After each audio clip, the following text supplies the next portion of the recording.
You want to know how I let the HOA president steal my boat? Because I wanted her to. That's right, I didn't just catch her trespassing, I set the stage and rolled out the red carpet.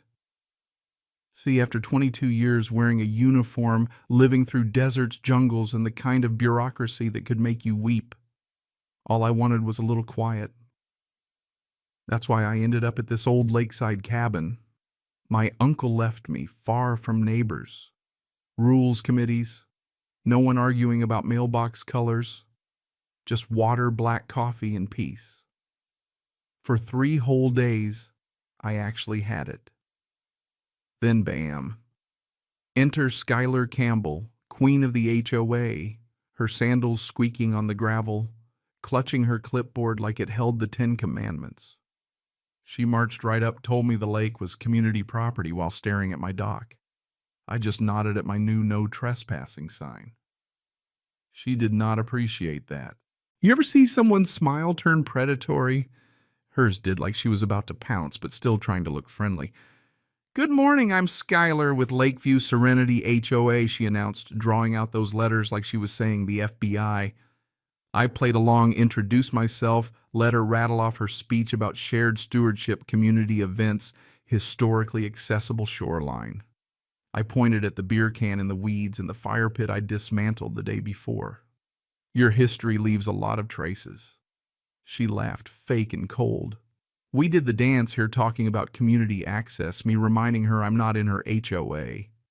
I watched her click her pen, adjust her sunglasses, and try to act like she was still in control.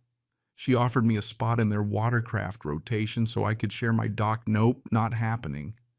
She pushed harder, asked me to leave my gates open, even offered a donation box for strangers trampling through. I couldn't help but laugh.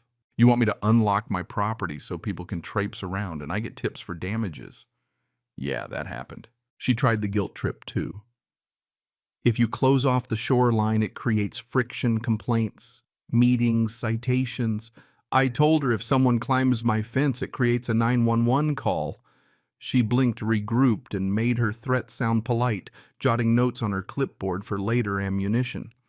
I watched her march away, sandals scraping, and called after her. "Does your clipboard have a tab for trespassing?"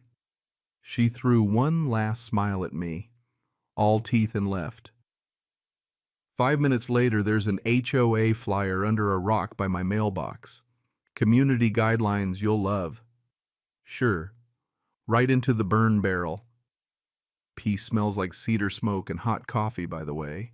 I started a Karen surveillance log that day just for laughs. 14/10. HOA president tried to schedule my dock for weddings. Outcome denial, raised eyebrow. 14/25, threatened meeting, citations. Outcome reminded her of the gate and 911. By evening, I'd installed 2 steel gates and a bell at the lakeside path, just a little reminder that boundaries exist for a reason. The first night that bell rang, I knew I'd made my point. If peace had a warning, that was it. But Skylar wasn't done. The next morning, she showed up again, clipboard in hand. Smiling that HOA smile, "Benjamin Hope, I'm not catching you at a bad time." I told her didn't stop her. She told me everyone around the lake contributes. I looked up, contributes or gets milked. She didn't flinch. Notice my new gates reminded me, blocking community access can lead to misunderstandings. I told her gates aren't walls. They're sentences that end conversations. She scribbled more notes, sniffed, warned me that it would be a shame if the lake lost its unity. I told her, "Don't forget people also use it for trash disposal."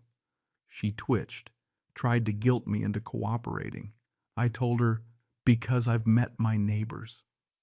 Her glasses slid just enough for me to see her eyes, calculating and cold. "We'll see about that," she muttered. She always said that. The days started to fall into a rhythm.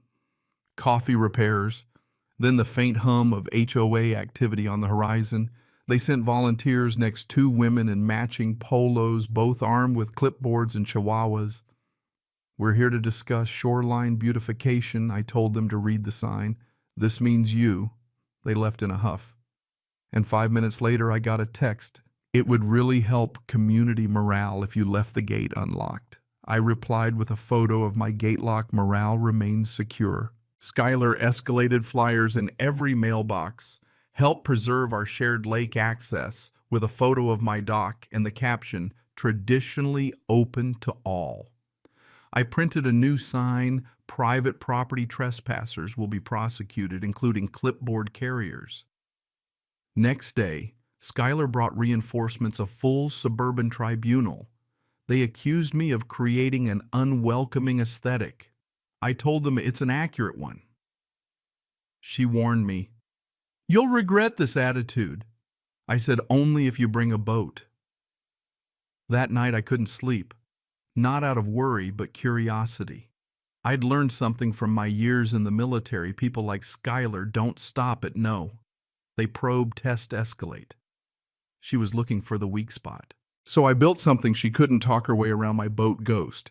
Matte black electric, more security features than a bank vault. I rigged it with a loop mode. If someone started it without the code, it'd lock the controls and cruise slow figure eights across the lake until I reset it. Non-lethal, controlled, and honestly downright humiliating for anyone foolish enough to try. Friday morning, I parked my truck down the road, left the gates just barely ajar, and waited. When the alerts buzzed, gate breach motion detected, unauthorized boat ignition, I knew the fish had bitten. I pulled up the camera feed and there she was. Skylar in disguise, hoodie and jeans, sneaking onto my dock, glancing around like a guilty teenager. She started ghost grinning until the controls locked. The boat eased into loop mode, spinning gentle circles out in the open water, while Skylar panicked, shouting for help, waving her arms, trapped by her own entitlement. I called Deputy Howard, sent him the live footage and coordinates. Unauthorized use of private vessel in progress. Copy that, we're on our way. I watched as the sheriff's cruiser rolled up. By the time they arrived, Skylar had made at least 20 laps, looking seasick, pride more bruised than her knees. Howard called out, "Ma'am, you're trespassing." She argued she was ensuring community safety. Howard just raised an eyebrow. "You blocked the dock better than he ever could."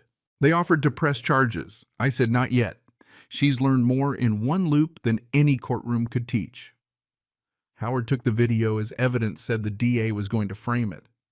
We all laughed except for Skylar, who glared daggers as they let her off, still protesting. "You'll regret this." "Get in line," I told her.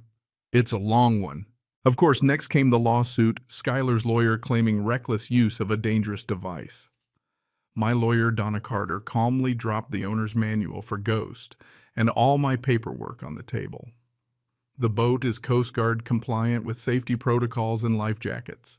The property is outside HOA jurisdiction. The mediator dismissed Skylar's complaint, and Donna threatened counterclaims for trespassing and defamation.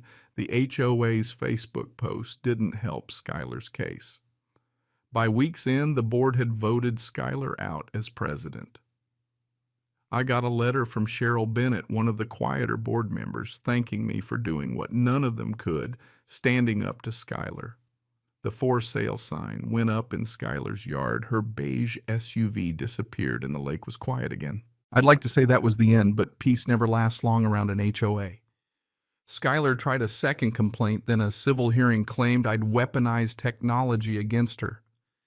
The judge heard the security footage, listened to her testimony, then sighed and dismissed the case. Ordered her to retract her online posts and never set foot on my dock again. By the following week, Skylar was gone for good. The HOA reformed its charter, reaffirmed private property rights, and for once, everybody breathed easier. You know, peace isn't something you find. It's something you defend, sometimes with paperwork, sometimes with a little engineering, and sometimes with the patience to let the enemy walk right into their own mess. I learned that lesson out there on the dock, coffee in hand, the lake finally calm, and the only drama coming from Dennis the raccoon rooting through my trash. These days I let him have at it. At least Dennis never tried to schedule a wedding on my property. So here's my question for you. Ever had to stand up to a Skylar in your life? Did you win, or did you just get tired of fighting? Drop your stories in the comments. Let's see who's got the best HOA war tale. And if you enjoyed this ride, you know what to do. Hit subscribe, because around here, Justice always comes back around.